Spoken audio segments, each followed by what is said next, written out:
guys, today we're making Instapot Spanish rice from a recipe that we have on our website.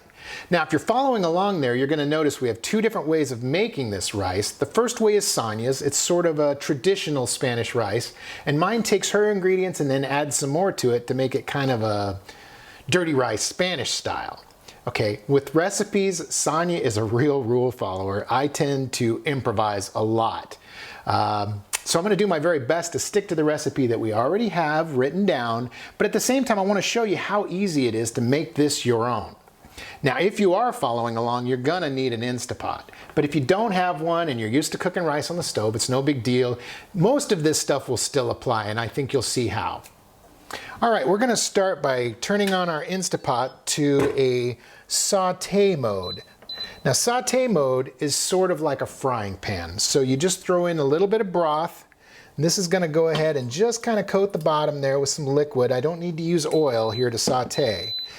We're going to go ahead and add one onion. That's what the recipe calls for, one yellow onion. And it doesn't really matter how you cut this onion. I mean, let's be honest. If you like big chunks, go ahead and make big chunks. If you like little chunks, go ahead and make little chunks. It doesn't really matter. The big thing is, you know, to kind of flavor it the way you normally would. Now I like big pieces of onion. I like that crunch afterwards. So as you can see, I'm not some classically trained knife-wielding ninja, but I think for the purposes of what I want, these nice chunks are going to be great. I'm going to go ahead and throw these in, and a couple on the floor for good luck. There you go. Now, the next thing we add is garlic. Now you can use fresh garlic if you like. For me, it's just as easy to go ahead and take the garlic like out of a jar from the store. This is organic cut garlic already. Now, we call for 4 cloves of garlic in the recipe. In this case, half a teaspoon equals 1 clove. So there we go. I've got just about, I might have a little bit of heap there, but basically 4 cloves worth of garlic. And I'm going to close that up because to me that stinks. All right, now it's starting to cook. I can already smell it over here. I'm going to kind of move it around a little bit. It looks like we got an onion that came out and got away. Now go ahead and stir this up. Ooh, already getting some flavor there. You can see it steaming. The next step is the rice. We call for 4 cups of rice. Now I think we say brown rice. I hope we say brown rice. There's no reason to use white rice anymore. It's definitely kind of the bad version of brown rice. Brown rice has all the nutrition. It has all the germ in it, whereas white rice is basically just starchy goo. And I think that's 3. Here we go. Got to add 4 cups. Now I can start to hear it popping and sizzling in there, and the reason that we did that before adding all the broth is I want this to kind of get a sautéed, like a toasted rice. And yeah, wow, it's doing it. What this does is it kind of gives the outside of the rice shell a little bit of a burnt taste. It kind of just brings a different flavor to the rice once you've started cooking. Now the recipe calls for 6½ cups of water or broth. That's fine, but I'm going to show you a trick I use a lot. Okay. Now you could follow the recipe exactly, but all of these cans of veggies, like the beans here, are basically half water already. Now you'll notice in a lot of our recipes we say to drain and rinse the beans or whatever, and that's because of sodium. In this recipe, I might hold off on adding any salt at all because there's going to be a little bit in these cans. But you got to think, this is half water right here. So instead of adding all of the broth, I'm going to cut that in half. I'm going to basically do just a little bit of math and figure that there's 8 ounces of water in each one of these 4 cans of veggies I'm going to add, which basically ends up being the other 4 cups. So I've got 2½ cups of broth and then 4 cups of veggie water. Okay, now I'm going to go ahead and throw these in, just all of it. Can of corn, all the liquid that came with it.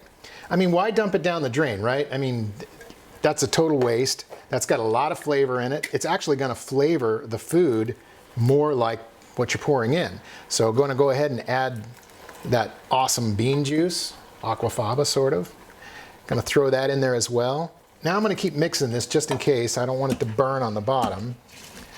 Oh man, smelling great already, although I wouldn't advise eating any of it yet. Okay, good, got that nice and stirred up a bit. Okay, let's get these out of the way. Next, we're adding our tomatoes. These are diced tomatoes with green chilies. You don't have to get them with green chilies. There's a lot of different versions. This is sort of like a comparable version to the Rotel cans. You've probably seen them out there with jalapenos, with chili, fire roasted, all sorts of versions. This one's the Kroger one. It's just as good, cheaper. And look at all the liquid again. I mean, why pour that down the drain, right? Gonna go ahead and add those tomatoes with the green chilies. For a little extra kick, I like green chilies. So go ahead and add the second can as well. These are fantastic. I could eat them straight out of the can, but I'm not gonna. Get those off to the side as well. And clean up my counter while I'm working for you. Now, I don't know if I mentioned this, but I like green chilies. So I'm gonna go ahead and actually add another can of diced green chilies, just in case it wasn't enough, right? Okay. Now, if I was the only one eating, that would probably be jalapenos. But since Sonia's going to be having some of this later, this is probably going to push the limit for her already. We'll just stick to those mild green chilies. Just kind of get it all mixed in there. And then I'm going to go ahead and finish it off with the rest of the broth. Easy peasy. And you know what?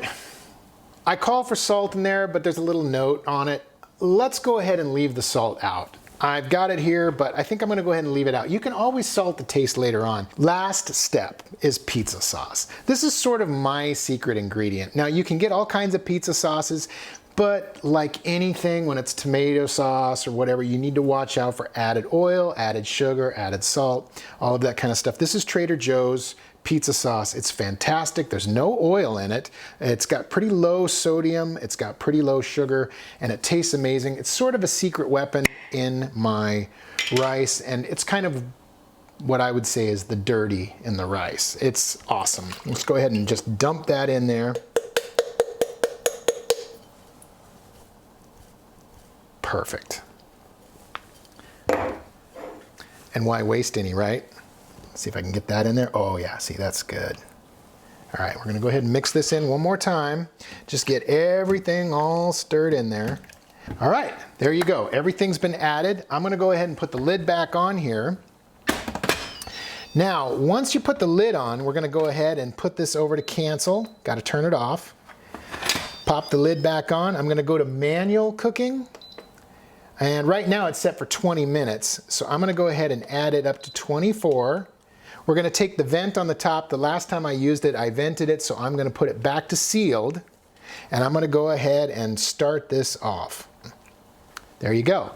Now you might be tempted to vent the Instapot when it's done cooking, but I would recommend to let it cool down naturally. The reason for that is, and there's a couple, the longer it sits as it cools down, it's gonna kind of infuse the flavors, and it's gonna kind of soak in all that moisture and thicken up. If you vent it right away, a lot of that steam's gonna evaporate out of there, and it's gonna dry the rice out a little more than you'll probably want. Besides that, have a little patience, let it come down to room temperature. It'll be ready to eat at that point. So if you make this for dinner, make sure that you give yourself at least 2 or 3 hours to let it cool down. My recommendation is to let it sit in the fridge overnight when you're done, because it's even better the next day. All right, it's been about 2 hours since the cook time ran out on here. I'm ready to open this and see what we've got. Oh, there you go. Oh, it smells fantastic. Some of the stuff floated to the top, but it's no big deal. We're just gonna get in here and mix this all around. I'm sure you can see that. Look at that. All kinds of goodness. Smells really, really good. Lots of color, lots of flavors in there, but I'm gonna grab some of that, put it in a bowl here. Yes, sir. I'm gonna get a healthy sized portion here. Now, look at that. That's fantastic, right? I mean, wow. Now, this is ready to eat right here. You could just take it like this, but don't limit yourself either. You can throw this in a wrap with some lettuce. You can throw it in a burrito. I'm making enchiladas later this week, so I definitely am gonna save some out for that. Another thing to consider too, and this is what I like to do sometimes, it's sort of decadent, but throw in some meatless crumbles, something like you would do hamburger in the old days, right? And it's just fantastic. It totally kicks it up another level. It's kind of taking your dirty rice and making it even dirtier, but a healthier dirtier. So think about that. If you've got a large family, this could disappear instantly. But if it's just you, or like with Sonia and I, that's way more food than we can eat at one time. Think about doing something like portion-sized containers. Divvy up a little bit of this, stick it in the fridge or the freezer for later, and you've got it when you need it. But I gotta tell you, my mouth is tired of talking. It is wanting to eat. So, gonna have some of this right now. Make sure it's good. It's hot. Oh, holy crap! It's hot. Ah! Anyway, take care of yourself. Be healthy. Don't burn your tongue.